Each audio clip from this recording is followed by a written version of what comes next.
Okay, in this lecture, I want to talk a little bit about the relationship between bias and truth. There's some confusion over the relationship between bias and truth. As you get better at recognizing your own biases and those of other people, and as you get better at using rhetorical thinking to expose those biases and those of other people, you might have a tendency to get into a debunking frame of mind, where every time you engage with a text or a set of ideas, you start off by thinking of the ways that this text might be biased and therefore untrue. The problem with this is that bias doesn't necessarily mean untrue.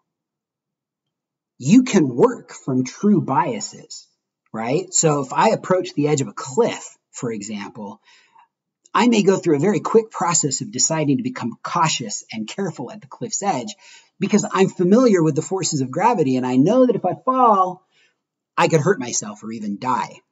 This is a bias. My relationship with gravity is a bias, but it's a true bias.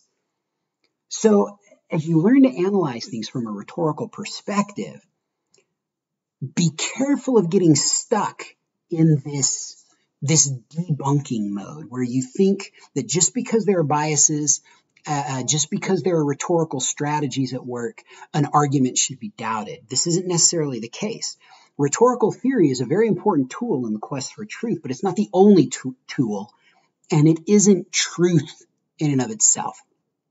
So as you begin approaching ideas from a rhetorical perspective, as you start seeing rhetorical manipulations, as you start learning to expose biases in your own writing and the writings of others, don't be tricked into thinking there is no such thing as truth or that all biases are created equally.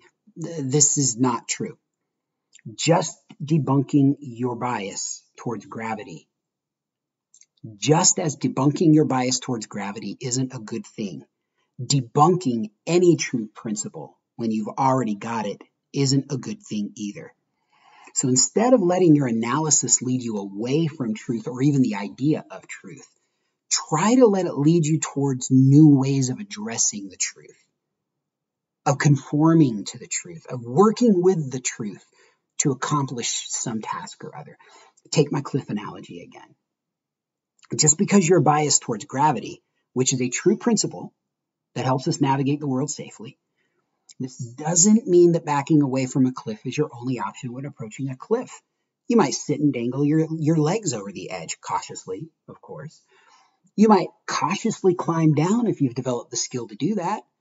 You might use a rope and rappel, or use a glide suit to leap off the cliff and sail to the ground below, again, if you've been trained to do that. None of these approaches to the cliff is necessarily an attempt to debunk gravity. Instead, they're attempts to use gravity, which is reality, truth, advantageously. The true bias helps you make decisions, better decisions, about how to move forward. The same goes for arguments. Recognizing that you or some other writer has biases should not be in and of itself a reason to simply reject an argument. Rather, it should first lead you to think about the truth or falsehood of the ideas being presented. How much truth or falsehood is there? And it should lead you to think about the truth or falsehood in the biases themselves. How much truth or falsehood is there in those biases? For some ideas, these questions will be asked over and over and over again because there is an ongoing pursuit of truth.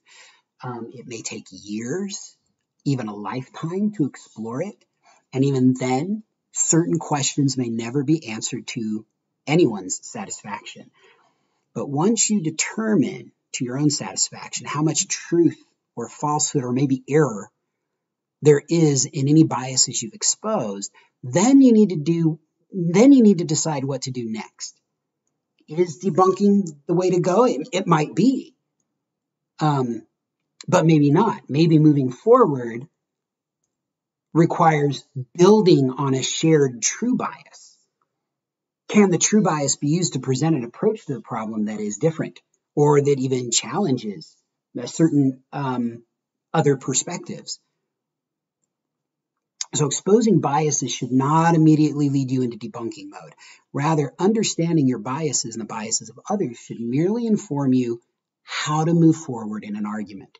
It's not an invitation to knee-jerk doubt. And it is certainly not something that should necessarily make you suspicious of someone's motives, any more than you'd be suspicious of a person who yelled, "Be careful, there's a cliff over there." Now, sometimes exposing biases will make you doubt, will make you question a person's motives. And sometimes that's the right way to go.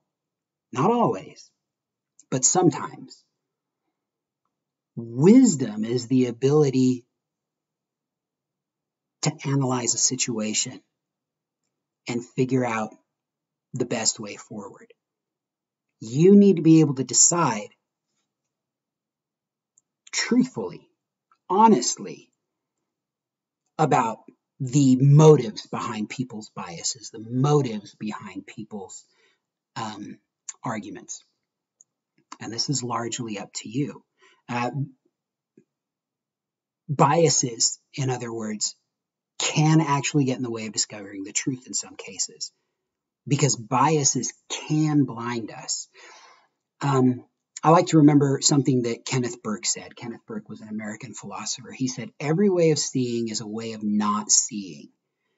So being aware of how you see things and how the way you see things can also make you not see things. And these things that you can't see might also be important. This knowledge can go a long way to helping you think more rationally, more effectively, and to engage more effectively with other people. So anyway, so bias and truth, I want you to think of these two things as tools. And I want you to think of it as a skill that you're trying to develop, determining when a bias should be doubted and debunked and when it shouldn't be. Remember, writing isn't magic, it's an art. Until next time.